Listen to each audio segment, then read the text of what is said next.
I found something.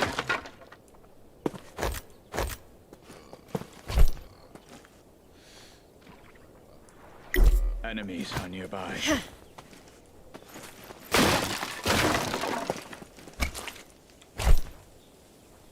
What?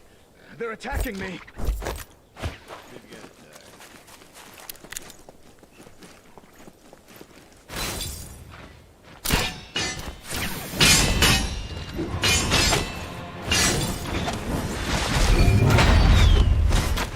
Get it through your head. Wear a helmet next time?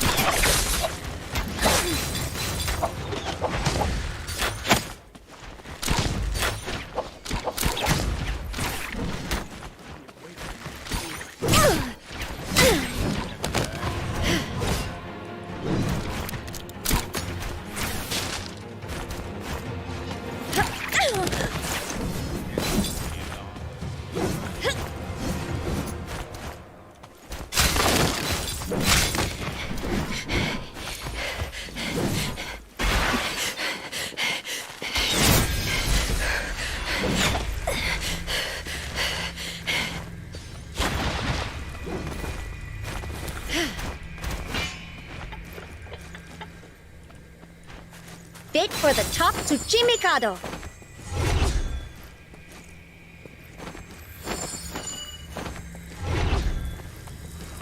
My future is protected.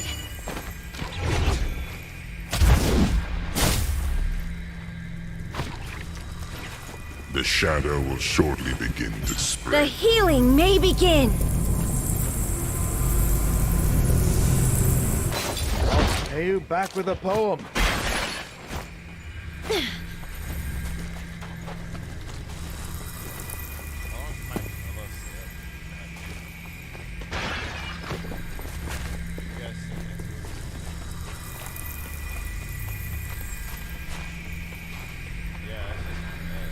The shadow thickens.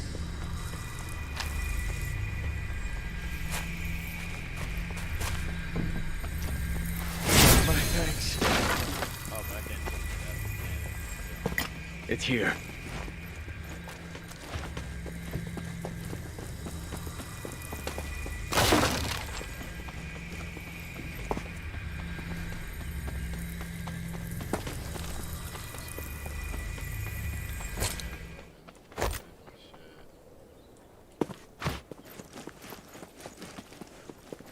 A lucky find.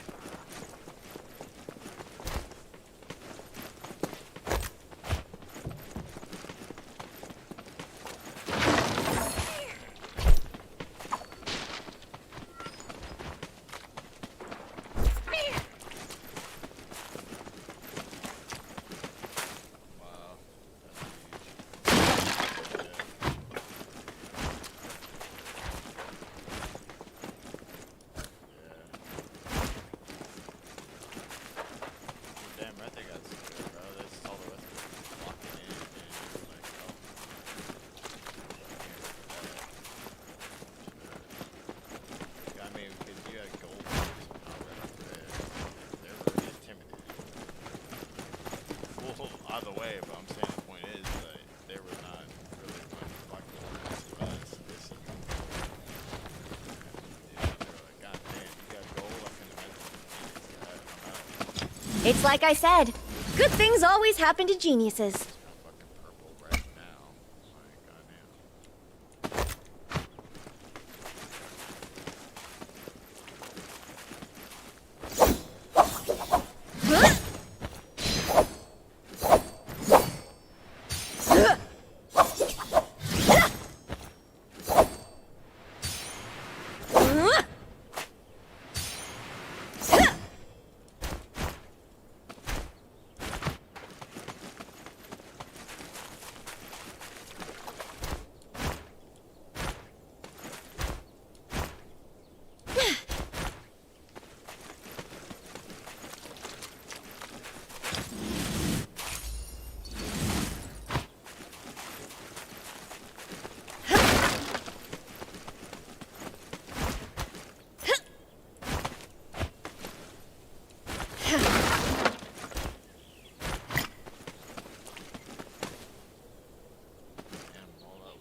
Let's go here.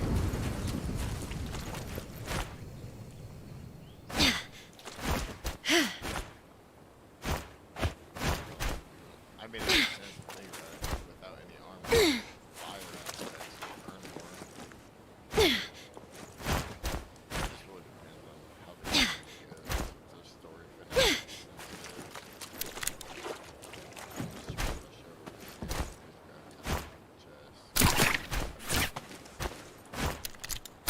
Never mind.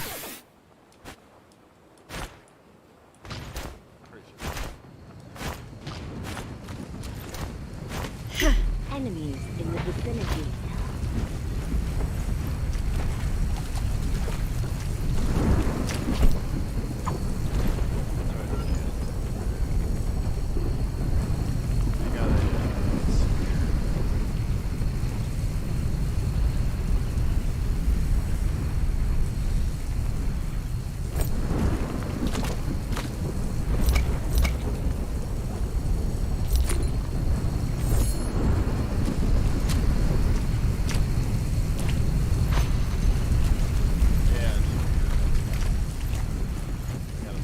The shadow will shortly begin to spread.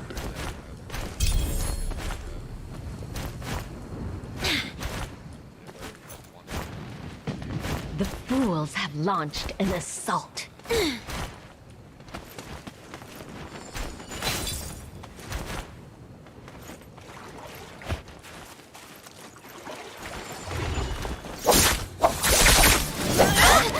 They're attacking me. The shadow.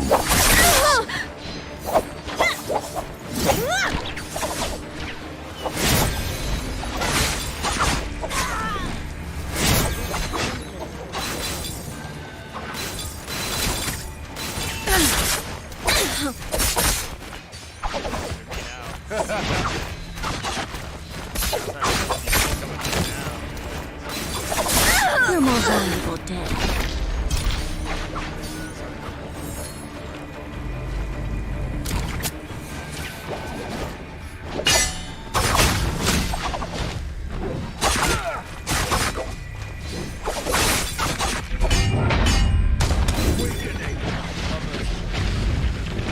Like, yeah. I love it.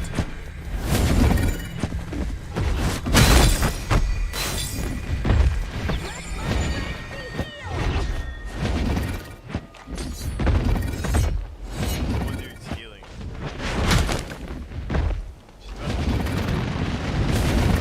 They've already forgotten me.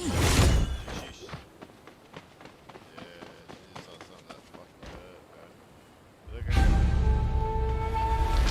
Looks like probably a decently legendary version of build, Look at this.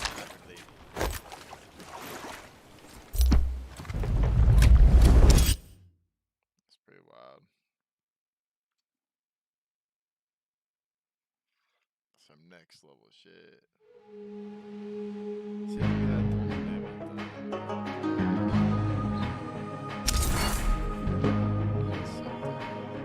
That's why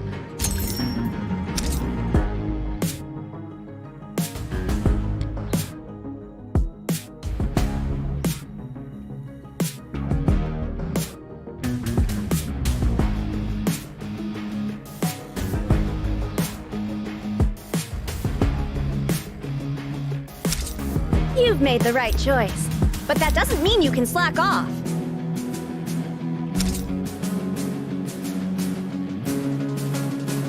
Finally! Let's... Warning. I'll question you on everything, but only out of love.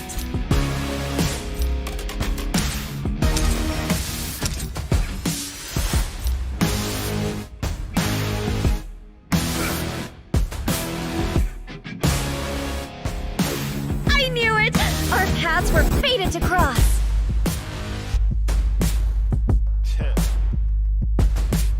now I figured out why they only talk when they're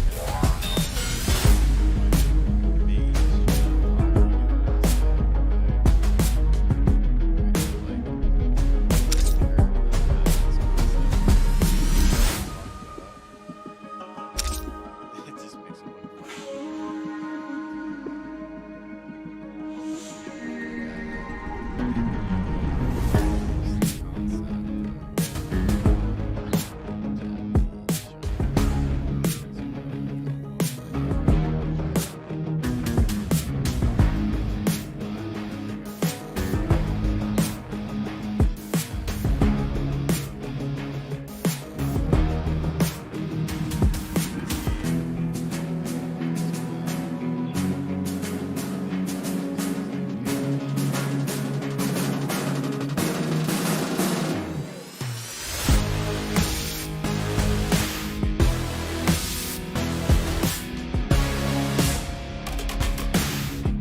something something super secret service agent.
Warning, I'll question you on...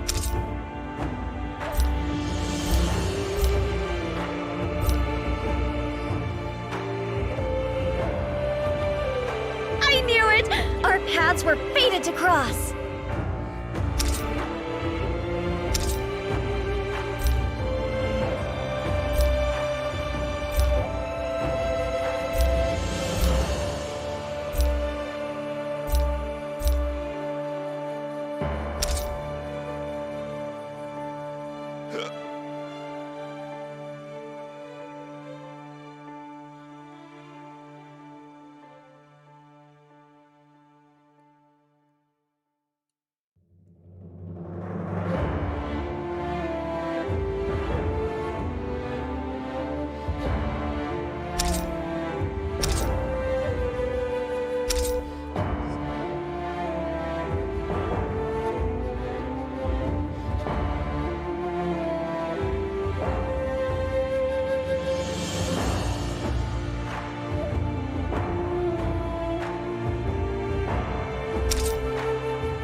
You've made the right choice, but that doesn't mean you can slack off.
can learn how to play her, I guess, well enough, then it should like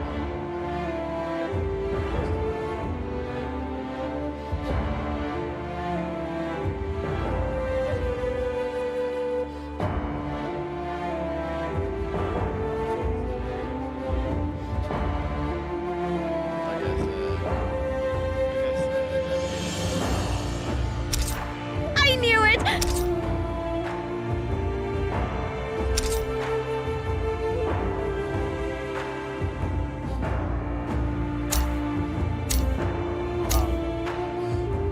pull up some fucking music myself, man. It's too quiet up in here. I think that's why I keep talking, because I don't want to hear myself think, so I just keep talking. It's too quiet. Let's see. Pull this bitch over here. Pull up some of this shit.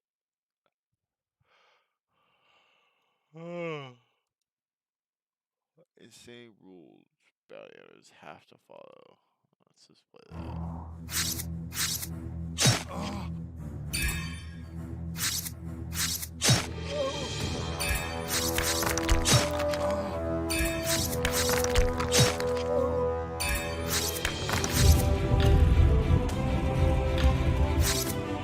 Anyone who's ever visited a jail knows it's not exactly the most comfortable place in the world.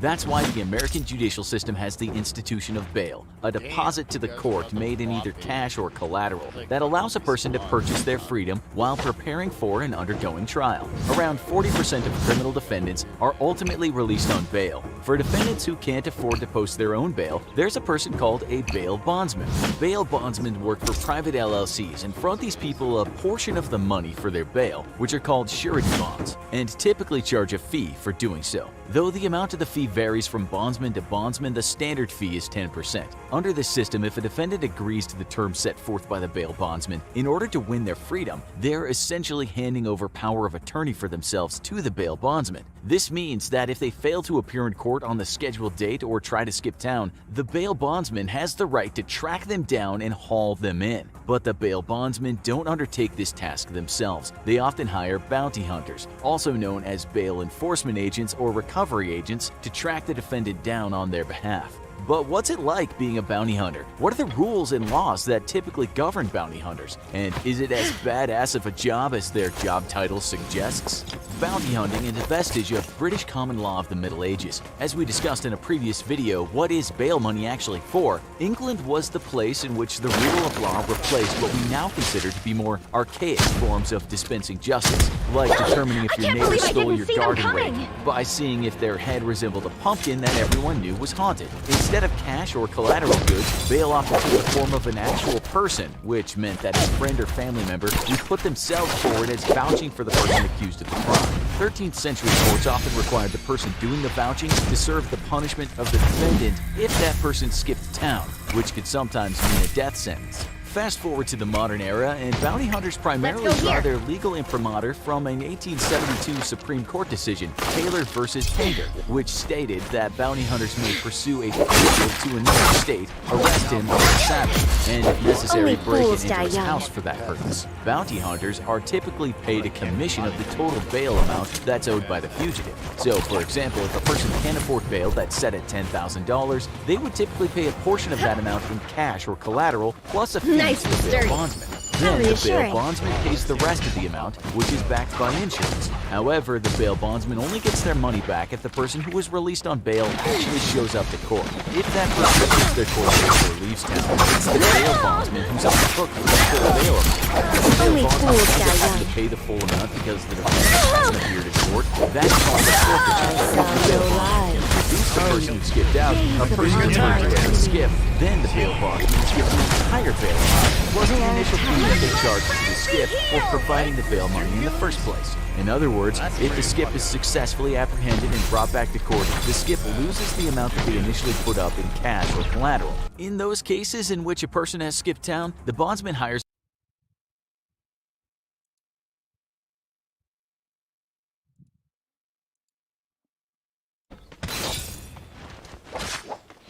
Yeah, there's two really good. The other one that you was right here. Man.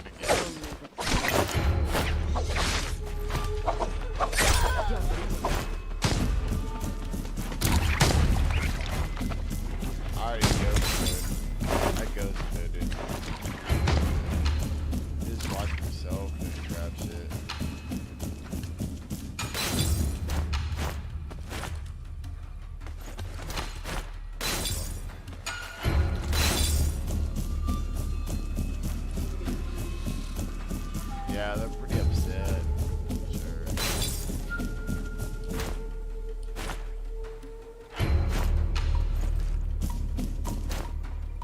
Yeah, they were.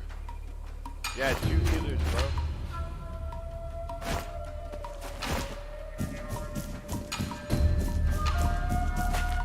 Nah, bro. They were teammates.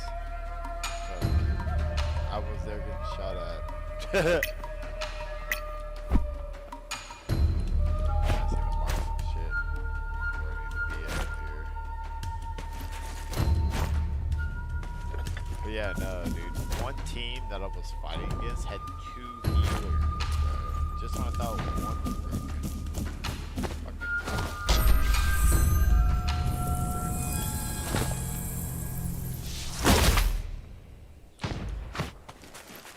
The shadow will shortly begin to spread.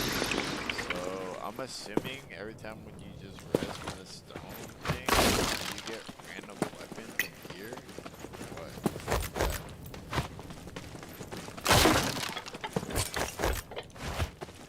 Do you literally get random shit for that?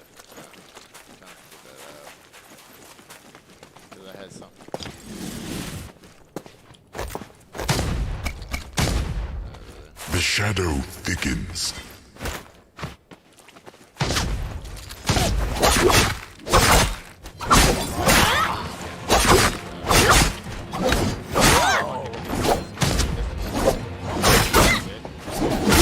Shame.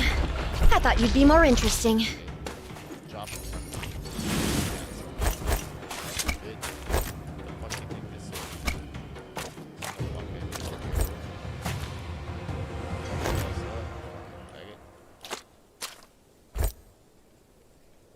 Trash bin ass fucking queer.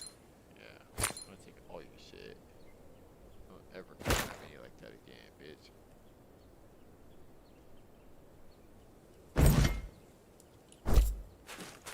Take it.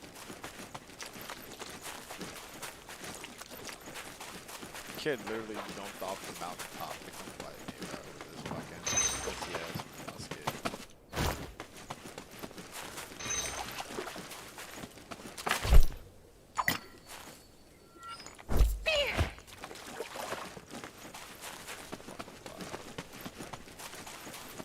I saw it first.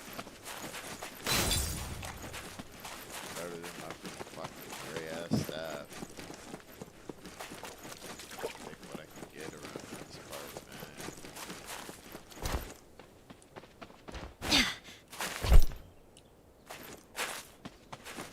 Feels like it.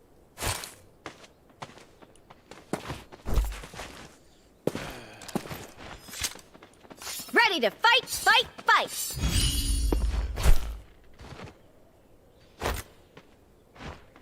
Damn.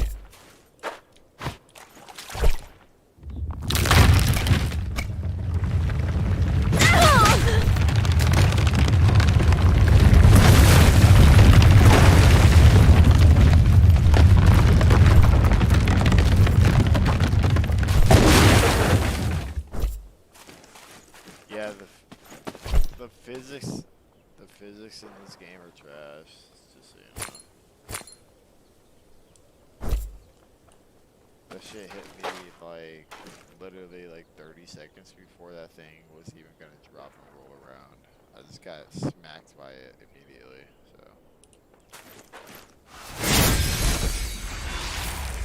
No, the physics code.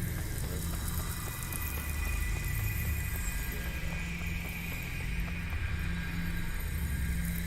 So what would you like to call that?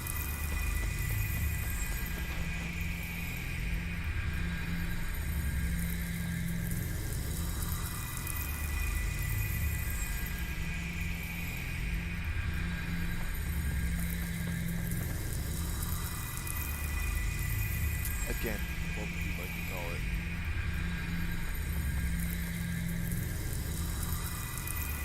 I mean, but if you're gonna challenge it, at least come with a counter option that could acknowledge me about it. I would love to hear it.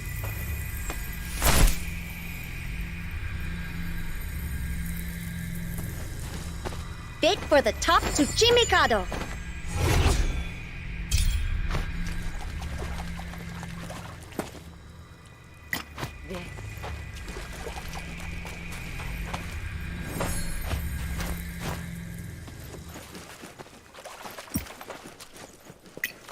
deduce that we should go here. Let's move. I saw it first.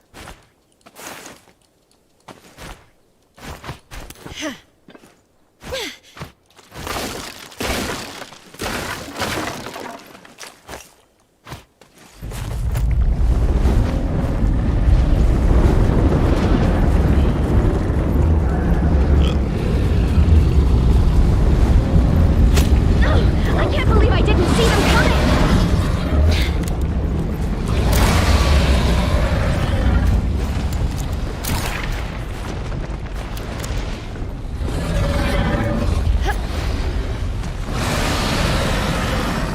Those people behind us, brother, pretty close. Hit me like that, they ain't that Definitely out.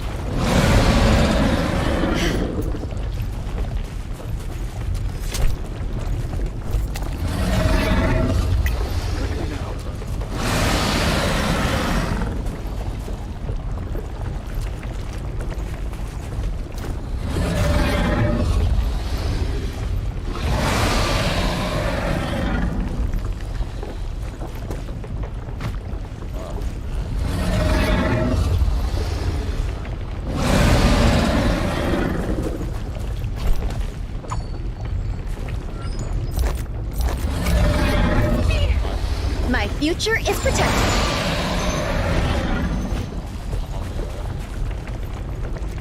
I'm coming. I did 5.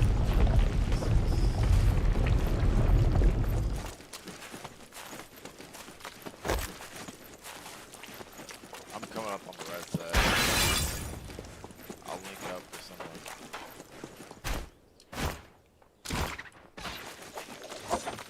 Hey, I got you linked up, man. I'm coming in. Too late to choose an epitaph. About this guy.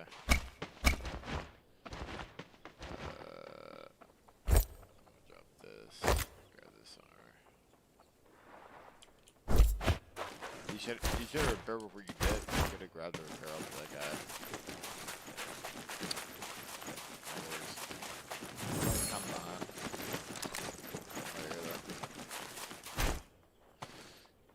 Thing's kind of crazy. And then they come shoot at me in my back, and then they want to start running. Pretty weird.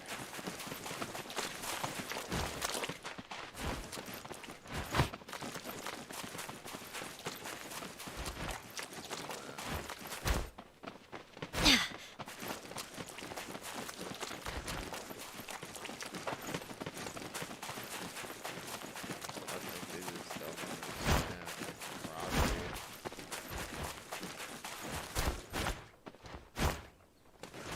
Where?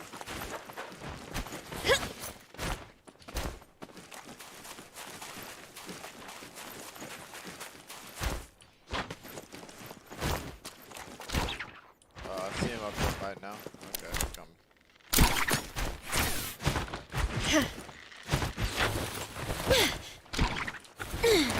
It's like I The said. shadow Good will things surely always happen to begin geniuses. spread. God damn.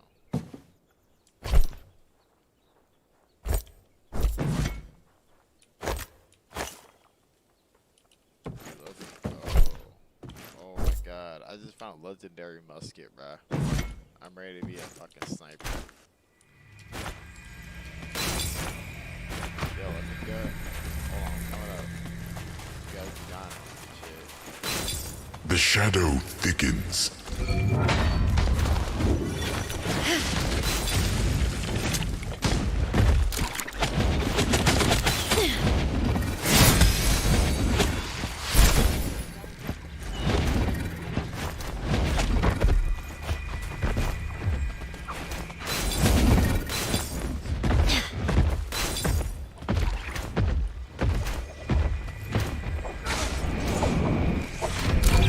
Not yet. Awakening! You shall be healed!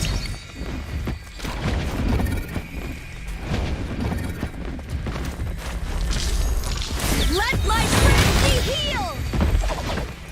I love this part.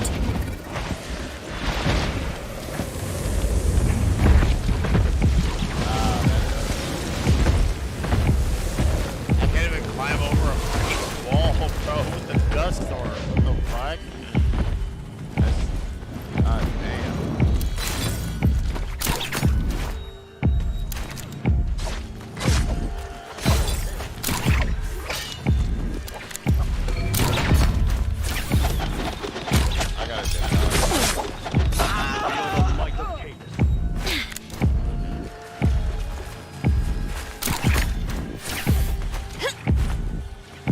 Nice to be the one being healed for once.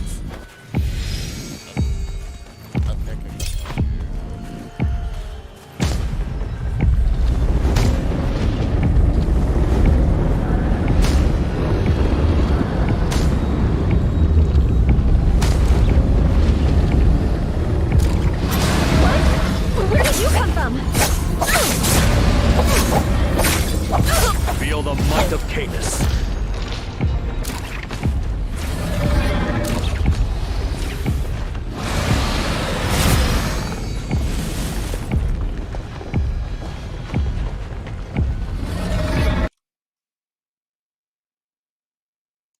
Taylor versus Tainter, which stated that bounty hunters may pursue a fugitive to another state, arrest him on the Sabbath, and if necessary break and enter his house for that purpose. Bounty hunters are typically paid a commission of the total bail amount that's owed by the fugitive. So, for example, if a person can't afford bail that's set at $10,000, they would typically pay a portion of that amount in cash or collateral plus a fee to the bail bondsman. Then the bail bondsman pays the rest of the amount, which is backed by insurance. However, the bail bondsman only gets their money back if the person who was released on bail actually shows up to court. If that person skips their court date or leaves town, it's the bail bondsman who's on the hook for the full bail amount. If the bail bondsman winds up having to pay the full amount because the defendant hasn't appeared in court, that's called a forfeiture. If the bail bondsman can produce the person who skipped out, a person referred to as a skip, then the bail bondsman is given the entire bail amount plus the initial fee that they charged to the skip for providing the bail money in the first place. In other words, if the skip is successfully apprehended and brought back to court, the skip loses the amount that they initially put up in cash or collateral. In those cases in which a person has skipped town, the bondsman hires a bounty hunter to track the person down and even apprehend them. But since bounty hunters are independent contractors and work on commission, they only get paid if they're able to find the skip and bring them in. There isn't a verifiable way to count the number of bounty hunters in the United States. No central database exists, and state laws vary widely as to the legality of the practice. Multiple states, such as Oregon, Kentucky, and Illinois, have banned the practice of bounty hunting altogether. Other states, such as Wyoming, are on the other end of the spectrum, with few, if any, rules governing the practice at all. However, according to an estimate by an industry organization called the Professional Bail Agents of the United States, the total number of bounty hunters in the U.S. numbers around 15,000. That's a lot of bounty hunting going on. But what kinds of rules and regulations do bounty hunters have to follow?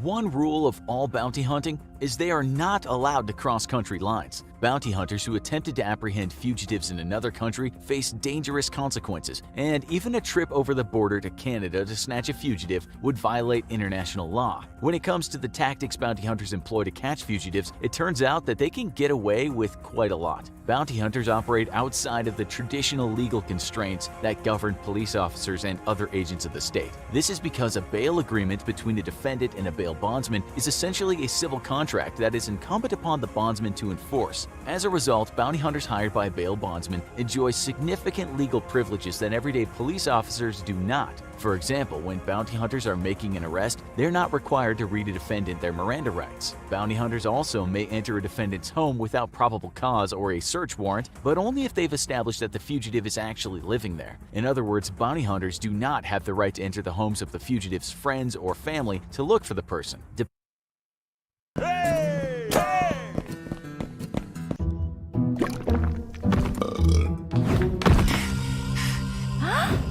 Ooh.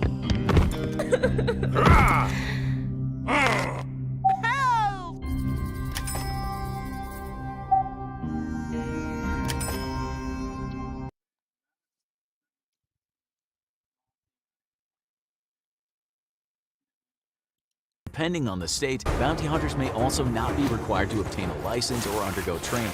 All bounty hunters really need in order to make an arrest is a copy of the bail piece, which is a copy of the paperwork proving that the person that they're hunting is indeed a fugitive. Some states also require that the bounty hunters possess a copy of the actual bond. And because bounty hunters may carry firearms and handcuffs and may even use deadly force when attempting to apprehend fugitives, there's a great potential for things to go awry. And that's what happened in 2003 when a Virginia bounty hunter named James Howard Dickerson entered the wrong house and shot dead a man named Roberto Martinez after Martinez tried to escape. The unfortunate case led Virginia to introduce a rush of new regulations on bounty hunters. The potential for disaster has led many states to adopt stricter requirements for those who wish to become bounty hunters. For starters, many states require that applicants be above a certain age, say between 18 and 25, and complete a course or set of courses within 90 days of receiving their license. Another common requirement is for applicants to have had no misdemeanor or felony convictions within the past 5 to 10 years. And this makes sense. If you're going to hire someone Warning. who enjoys extra I'll legal question you on privileges and everything, likely but carries a only gun, out of love. you probably don't want someone with a history of committing serious or violent crimes. When drilling down into state regulations around the bounty hunting industry, some are more stringent than others. Some, like North Dakota, look to protect against potential conflicts of interest. According to state regulations, those looking to become bounty hunters must not hold a position as a jailer, police officer, magistrate court judge, sheriff, sheriff's deputy, or any other individual having arresting authority.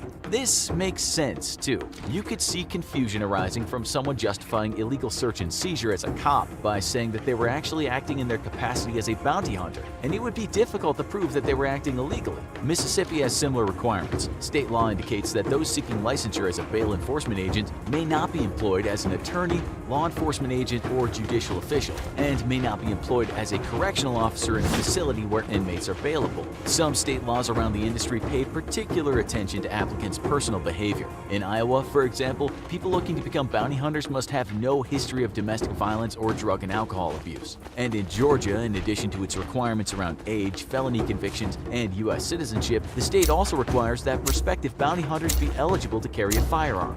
Then there's the issue of temperament. Media depictions like the popular reality TV show Dog the Bounty Hunter portray an industry full of cowboy-type bounty hunters who shoot from the hip, are regularly shot at, and engage in high-speed chases to apprehend their fugitives. In reality, bail bond agencies are far more likely to hire individuals who are low-key and understated for the role of a bounty hunter. It is, after all, a private company. If they're known for employing people who regularly shoot people or engage in cavalier behavior, it makes it less likely that people would want to solicit that company's services. In this case, people who are already in this. Kids are nearby.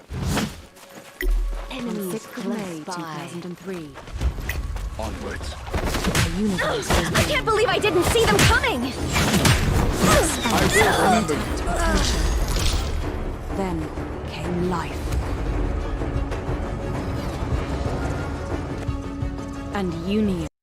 Stressful situation because they're facing a court hearing. It's also an insurance issue. Any of the bounty hunters who injure someone or put that was a close could one. potentially be costing the Lesson company a learned. great deal of money. And perhaps most importantly, one of the most distinct advantages that a bounty hunter has in his or her pursuit of a fugitive is the element of surprise. If a bounty hunter is constantly being loud and drawing attention to himself, he is likely to miss out on opportunities to apprehend his skip, which would make the bail bond agencies that much less inclined to hire him. The issue of liability makes clear that while there are some privileges that bounty hunters are allowed to exploit, there are still many things that bounty hunters are unequivocally not allowed to do. First and foremost, bounty hunters are not police officers, and any attempt by a bounty hunter to pass themselves off as a police officer is illegal. This appears to be a not uncommon occurrence. A man in the Bronx was recently arrested for being reportedly decked out in a bulletproof vest, pepper spray, 2 radios, and an expandable baton, a folding knife, and a BB gun holstered in his nylon gun belt. Establishing a clear delineation between who is a cop and who is a bounty hunter is important. When an everyday citizen is approached by a bounty hunter, they're not required to answer his or her questions and are not allowed to be detained.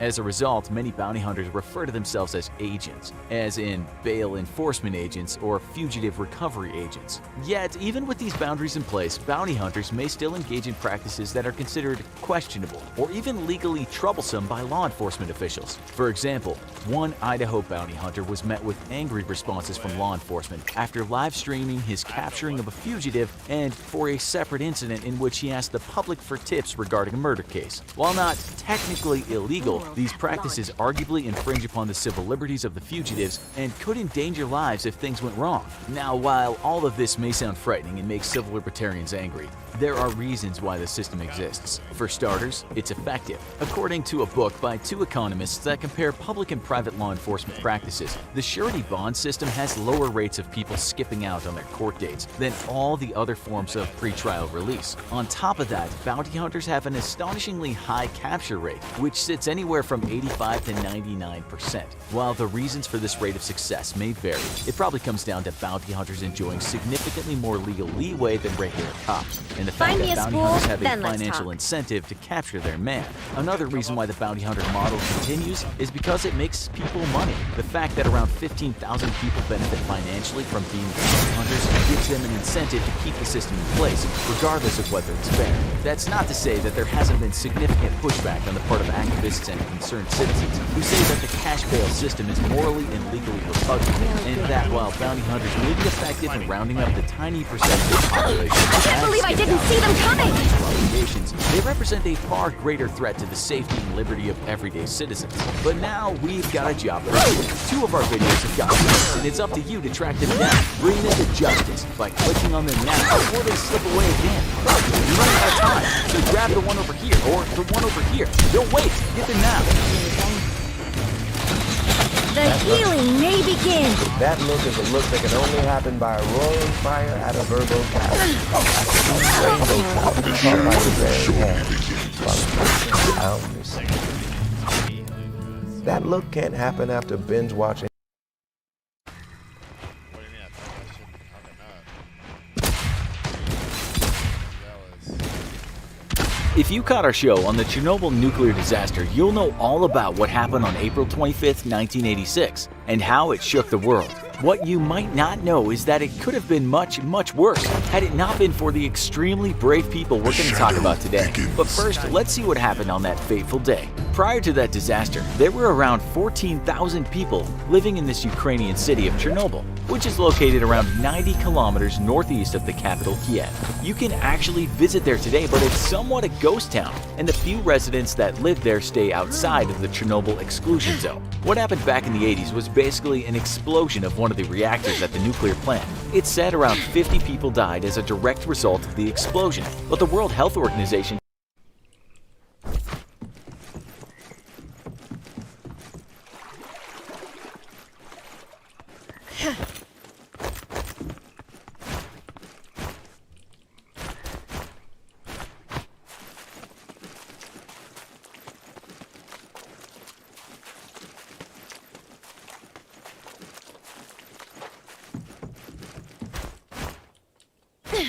Yeah, please do. Appreciate it. Yeah, hoping you don't like YouTube.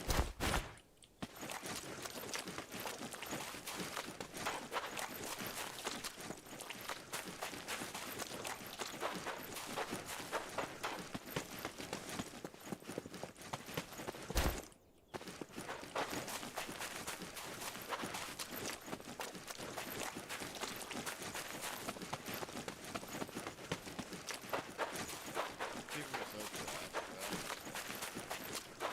They really piss me off, you know what I mean? It's so annoying.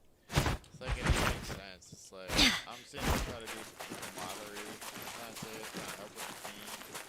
I even switched roles from my main role to help out with the team, you know? Never played healer in my life, you know, ever. From League of Legends back to this game, you know, like I don't ever play healer. Period. It's like I started playing healer, it's like you get attacked. Now you get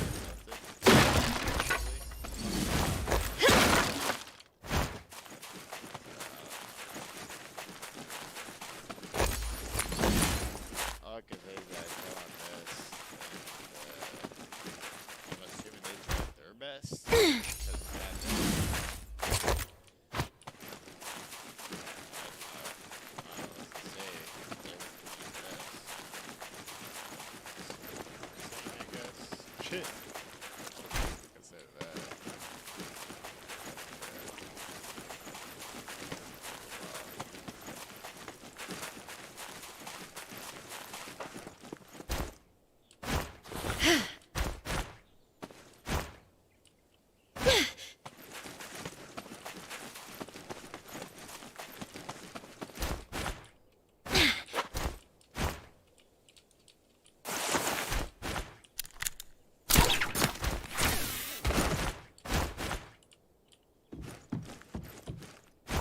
kind of sucks, though, you know what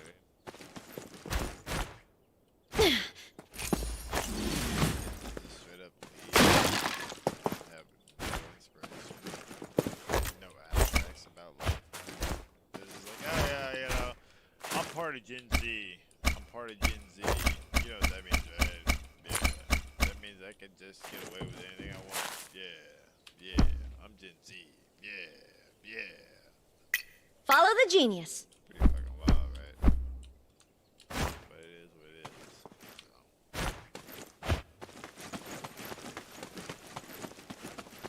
Fucking Gen Z people, bruh.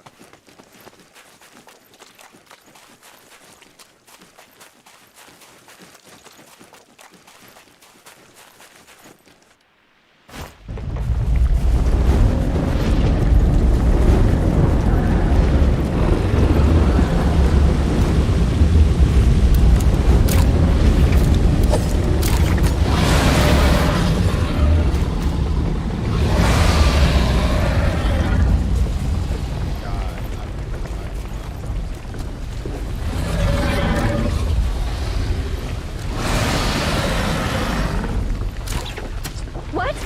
Where did you come from? Not the first, not the last.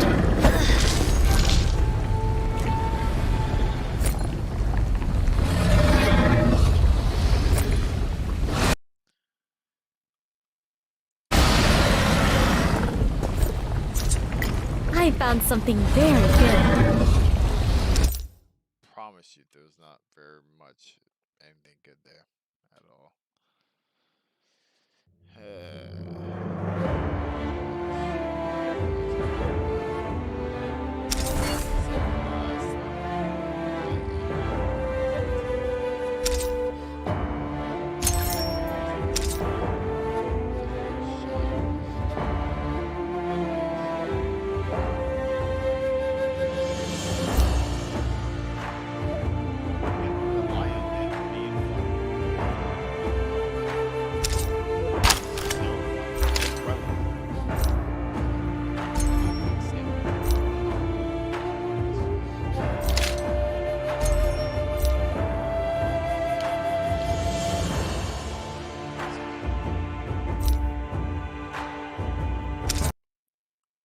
Can't take it. Can't take this game anymore, bruh. So trash. It's like, even when you go as a healer, people still fucking rip on you for being a healer because you weren't doing your best or some dumb shit. Like, come on, bruh. You fucking kidding me? I'm trying my fucking best. I already told you I was trying my best. Like, get the